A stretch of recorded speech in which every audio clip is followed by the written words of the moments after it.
games against UConn never disappoint. So, it was a hard-fought win. I was getting a little concerned after the second, like, are we going to have enough to get a puck in the net? And, Irving got us going with that great goal, and that fired us up, gave us some momentum, and the third period's been our best period all year, and today it was again. So. Irving, 2 goals on the night. Obviously, that first one, great effort played by her. Just speak to how key she's been this year and then again tonight. I said it in our pre-broadcast call the other day that she steps up in big moments, and she did it again tonight. So she's our leader offensively. That's what we need out of her, and that's what we got. Lisa's had a couple of weeks where it's been up and down for her. 22 saves on Saturday, 36 tonight. Kind of stonewall UConn, especially in that third period. What did you like from her performance? Yeah, she was great.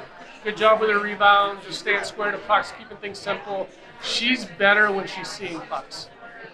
She gets better and better throughout games when she's seeing shots.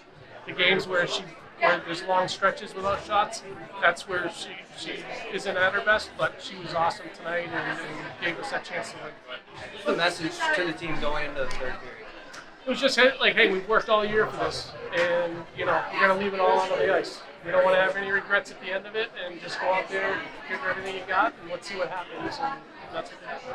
A little bit of line shuffling, especially getting Jackson out there on the game-winning goal. What was the kind of thought process into putting her back out there, especially with Karan, who she's seen some success with this season? Yeah, so she just came back from an injury, and so she was on the fourth line to start, and she was buzzing early, and so we kind of compressed it down to 3 lines. But I told Nick to start rotating her through the lines because she's flying, and so if you notice, she was going different spots on different lines, and she steps up with 2 big assists and played awesome. Just out of curiosity, what were you challenging for there in the second period? Contact to the head. So they came in. It was close. They saw something different than we did, but it was fun. Unsure who your opponent's going to be on Saturday right now because of BU and BC in overtime. Played those 2 teams a lot this season. Kind of, what's the expectation going into Saturday, and what's the message to the team to kind of reset for a game that's completely different than what you've seen already? Yeah, it's when it comes down to the championship, all bets are off. Doesn't matter what you did against them during the season or anything like that, and we just got to be ready to go. And I'm confident with this team that they're going to rise to the occasion. Can you just talk us through the 2 goals and just what the motion is like for you right now? No, it's awesome. Like, any chance that we get to play for a championship, like, it's great. And I think our team battled back after they scored one. So it's sweet. So to be able to come back from that 1-goal deficit, like, that was great. And those were all team. Like, all those goals, like, it was like tap, tap. And it was like, so many people touched the puck, which was great. So it was fun. And it was fun, yeah. Put an effort play on that first goal, going in 1-on-5. When you were able to get around the defenders, were you just shoveling something towards the net in hopes, or did you see something open? I saw something open on the first time I tried to get it to the net, but then the second time I kind of saw Tia Chain, or however you say her name. I saw her pad was a little bit open, so I just was like, I just need to get this to the net. Last season, it's a 1-0 loss in the championship game in this building. How good does it feel to exercise those demons in the postseason and knock off the same UConn squad? Oh, it feels great. Like, I think that's something that we kind of came into the year with in the back of our heads, and being like, okay, we don't want to get beat here by them again, or any team again, but it's great to be able to beat them in this moment at this rink. So. And what's the team's mentality going into this weekend? Just kind of play our game, do what we do best, which is like playing hard, playing fast, getting shots to the net, and just being gritty.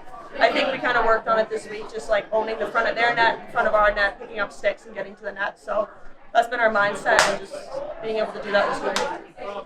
You're coming back for the championship game on Saturday against either BU or BC, who you've seen a couple of times this season. What are you looking forward to for another matchup against one of those 2 squads? Yeah, it's always fun playing a Boston team. So kind of playing a Boston team in like a different atmosphere would be exciting too. But I think it's just gonna be fun. Anytime that we get to play BU, BC, it's always a good battle. It's always down to the final minutes of the game, and they're all talented groups. But we know what we have in the locker room, so we're excited. We're looking forward to it, and we're confident in ourselves.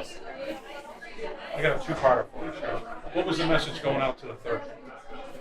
Just we got to put one in. We got to put one in, play our game. Kind of stop trying to be a little bit fancy at times, and just get to the net, play just play hard.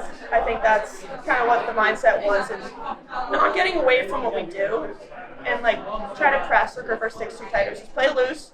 Like we know that we've had bounces, we've had opportunities, we just missed wide or whatnot in the first couple periods. So just keep going what we were doing and just play hard.